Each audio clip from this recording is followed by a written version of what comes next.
Hey, good morning. Welcome to Business Growth Accelerator. I often talk about, especially on Fridays, about having the weekend, having time off.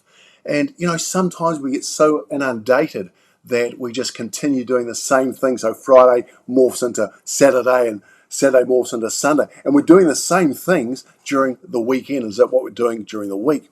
And I'll tell you, Janelle gave me some just absolutely outrageous stats yesterday for how much time people spend on their technology and on their devices. And one that's really rocked me is that most people will say good morning to their technological device, like their phone, before they'll blink and say hello to their partner. What is wrong with us? So anyway, what I thought I'd do today is I want to look at what do successful people do at weekends. And I think, here we go. So I've actually put this on and I want to have a look at it because I think it's really important that we look at what is it that we can do at weekends. Because, and I'm going to read quite freely, I'm going to read from here, you can read it up here as well. Dreary tasks like doing piles of laundry, cleaning, finishing up some leftover work assignments are not what successful people do at the weekends. Instead, they fill free days with recharging activities, allowing their brains to reboot after a frenetic work week. Professional superstars limit chores and instead use the time to relax with family and exercise. After all, sitting at a desk for hours on end can wreak havoc with the body. Get to my age, I know exactly what they're saying here. Now, these habits below, which we're going to talk about, enable successful people to take Monday by storm. So let's look at number one, plan. All right, it's really important that you've got to continue to plan. So it's going around in your mind anyway. So have a notebook ready or your technology device. So when you have a thought that comes into your head, you can write it down and then let it go. Number two, limiting chores. This is on the left-hand side as you're looking at it. Keep the list short. Emails, laundry, shopping, etc. Don't let it soak up into your weekend. Number three, reflect. Bottom left here.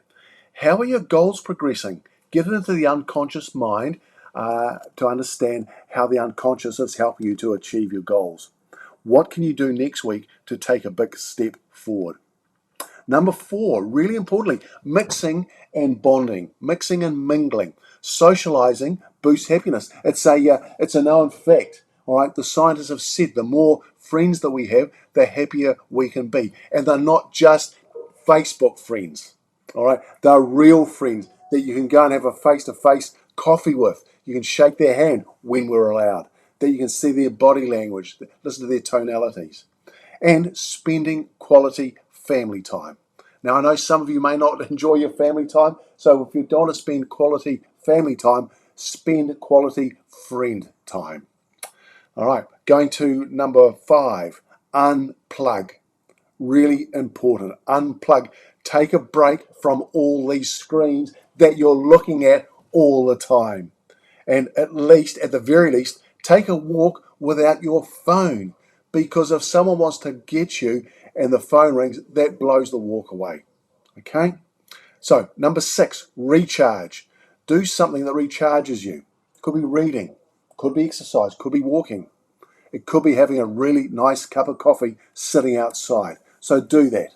All right? That is really, really important. Number seven, exercise. This is so important to our everyday health. Stay healthy by making time to exercise. Do it on your own or join a class and pick a time that's suitable for you.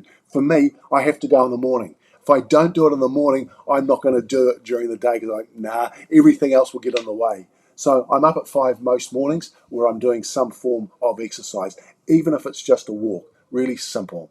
Now, the thing is, up the top here, going to the right of where it says plan at number one, and it says being leisurely about leisure. Wind up doing nothing. Okay, don't feel guilty if you're doing nothing, if you're sitting there.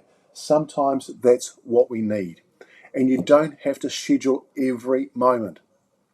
Now, here's the kicker. I want you to read this down below here. A 2014 study from Stanford University found that a person's productivity declines when his or her work week exceeds 50 hours. How many of us are doing over 50 hours? And in fact, here's the kicker. Productivity plummets so dramatically after 55 hours that the study found that there is hardly any point in working. That's really sobering, isn't it? Okay, so I want you to plan your weekends. That's the tip for the day. And if you would like a copy of this because you're part of Business Growth Accelerator, I'm more than happy to send this out because it's fundamental for you to have it up on your wall where you can see it, wherever it might be that's in front of you, so that when you come to Friday at 4 o'clock, you can actually say to yourself, I'm going to kick back this weekend and I'm going to start doing several of these things that are on the list.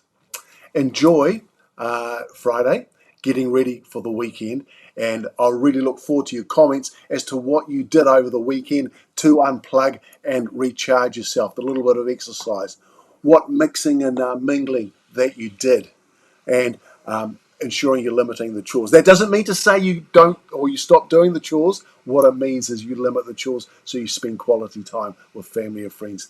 Business Growth Accelerator, simple strategies for serious business owners who are wanting solid results. Look forward to seeing you tomorrow.